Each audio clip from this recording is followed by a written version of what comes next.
By the way, Truefire are running a 10-week boot camp. So it's a weekly video overview, in-depth video lesson, tiered homework assignments, community feedback, discussion, live Zoom session, and all of this for 10 weeks. Yeah, get involved. That's free, and you know I'm a fan of the Truefire stuff anyway. You've probably mostly seen the thing that happened in 2024 on Dipped in Tone, Rhett Scholl's podcast. Basically, they revealed that within the top 20 amps sold in 2024 on Reverb, there were no actual tube amps, and I think it was number 22 was an AC15. Obviously, this is probably not great news if you're working in the amp industry.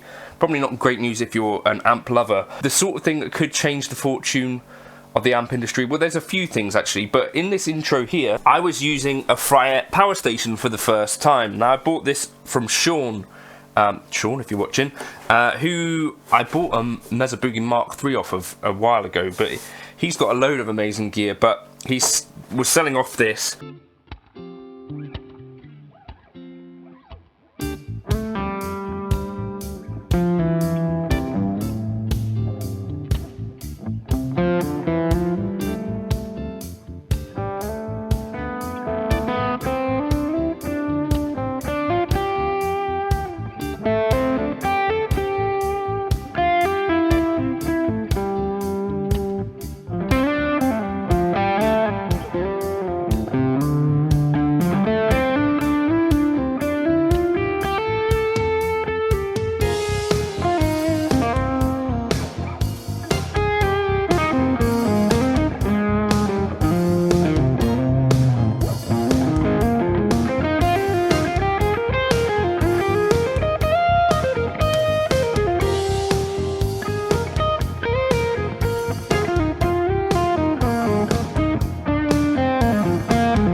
This is a Fryette Power Station.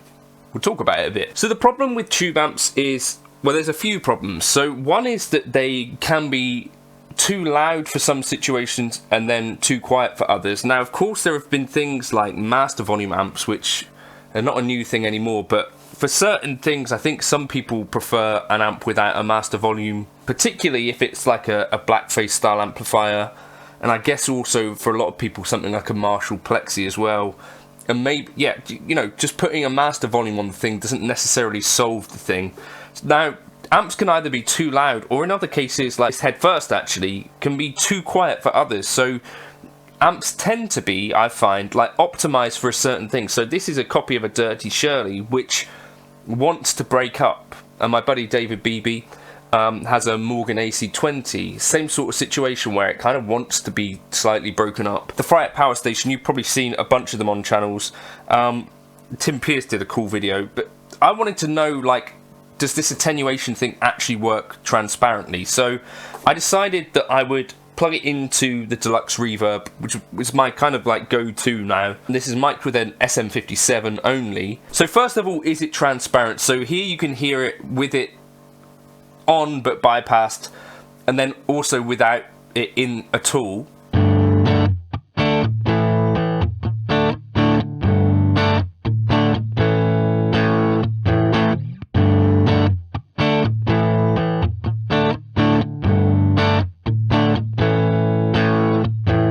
So I think you can probably hear there that that's very close, very transparent. So like the piece of gear itself isn't interfering with my amp in this case, which is good. So I had the volume on the amp on 6 for this, by the way, so pretty steaming, like too loud to play at home. It was like 8:30 in the morning, so it's a sorry neighbours, but also too loud for a gig by far as well. Like 6 on a Deluxe Reverb is breaking up a lot, right?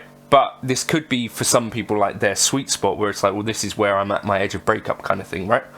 Edge of breaking up with the wife, as it happens if you're doing this at home. But I was pleasantly surprised actually. So what I found worked quite well was having the warm and the bright on, and this seemed to me to get really pretty close.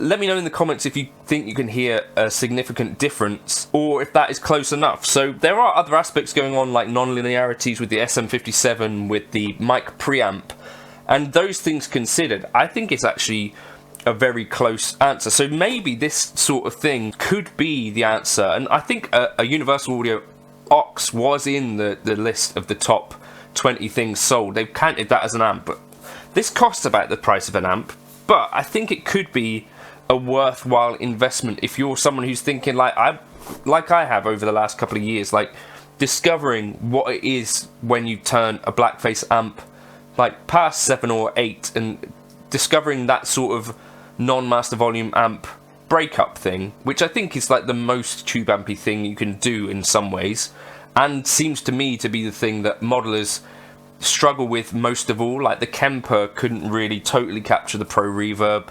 I tried with the Nano Cortex through a load box, and it's like even in that situation I think there were significant differences, whereas this is close. I think if you listen back, something that can attenuate the volume at home, I think is probably a good idea. So if you are thinking about one of these, I would say like I am impressed, probably closer than I thought. What I thought maybe might be that it would significantly change the tone when it was like even bypassed, but it doesn't.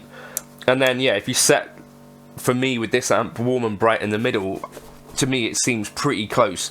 And something I definitely am going to use again. Now, the flip side to this is that if you're going to be using a Deluxe Reverb on 6, 7, 8, then you're going to need a tech. And I don't really know that I've got a reliable tech nearby. So that is the other flip side with this.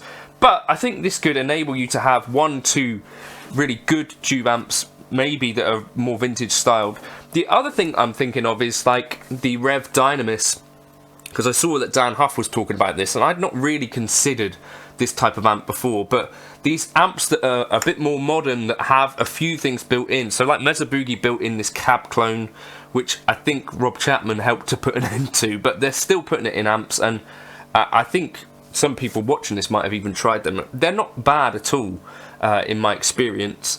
The other thing going on, yeah, like they're starting to put 2 notes technology into amps. I think maybe it's worth like exploring some of these more hybrid setups. I'd be interested to try a Revv Dynamis. Maybe I should email them. Like, could this save things? This could cost about the same as a modeler, maybe a bit less, and could definitely get you situations where you're being able to record at home again with like a cranked amp, and kind of that's like the whole thing, right? So yeah, the other thing is that obviously mics are expensive, or can be expensive, especially if you buy a Royer, but this is just with a 57. Your favourite load boxes and this type of device in the comments if you've got them. Could this save the amp industry? I think this sort of thing is going to help maybe extend it a little bit longer. And could things swing back? I think what we need is people to start talking about maybe gigging amps again, if that's what they're genuinely doing, and maybe that will help other people decide, well, I'd like to give that a go again. But yeah, a lot of pros that I've talked to are doing both, like sometimes using a modeler, sometimes using a real amp, and having that situation kind of talked about more might help. I don't know. Also, if there's any amp that you think that I should demo on the channel, please send me an email and I'll see what I can do.